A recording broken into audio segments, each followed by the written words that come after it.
what would you tell your students to do? He said, I would tell them to mark out the wrong answer and write in the right answer. You would deface a textbook?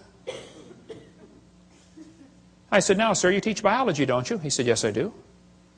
I said, well, suppose you found one of your textbooks that taught the embryo has gill slits or the snake has a vestigial pelvis or, all this stuff I covered tonight. Are you going to tell your kids to tear that page out? He said, oh, no. I said, would you tell them to mark it out and then write something in the column that it's not correct? He said, no. I said, would you at least put a warning sticker in the front cover that said, hey, kids, the information on page 85 is wrong? Would you at least warn them? He said, oh, no.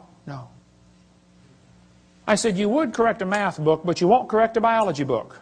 I said, you, sir, are a hypocrite. And the folks in this county need to help you get a different job picking peaches or changing tires. But you got no business taking our tax dollars to lie to these kids coming through your class. We're paying for this school. Why don't you be respectful and resign or quit lying to the kids? You say, Hovind, you don't have much tact. Oh, I made full contact with that guy, that's for sure. Okay. Evolution is unproved and unprovable. We believe it because the only alternative is special creation. Psalm 94 says, he that formed the eye, shall he not see? Eyeballs are incredibly complicated. Charles Darwin said, to suppose that the eye could have been formed by natural selection seems, I freely confess, absurd. But then he goes on for 3 or 4 pages and says how he thinks it happened anyway. Your eyeball's amazing. You know, at the back of your eye, there are 137 million light-sensitive cells in 1 square inch, called your retina.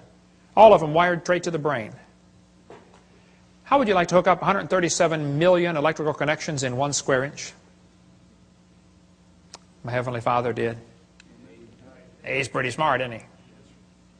Now, I debated one atheist one time, and he said, Hovind, the eye is an example for evolution because it's poorly designed. I said, what on earth are you talking about?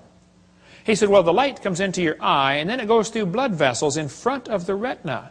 He said, that's wired backwards. He said, the octopus has a much better eye because their blood vessels are behind the retina.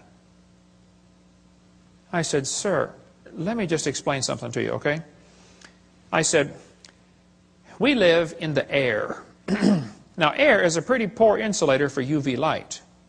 So your body is designed with the blood vessels in front of the retina. That's your body's last defense against ultraviolet light. Now, octopus live in the water. Okay? Water blocks UV light. So they don't need their blood vessels in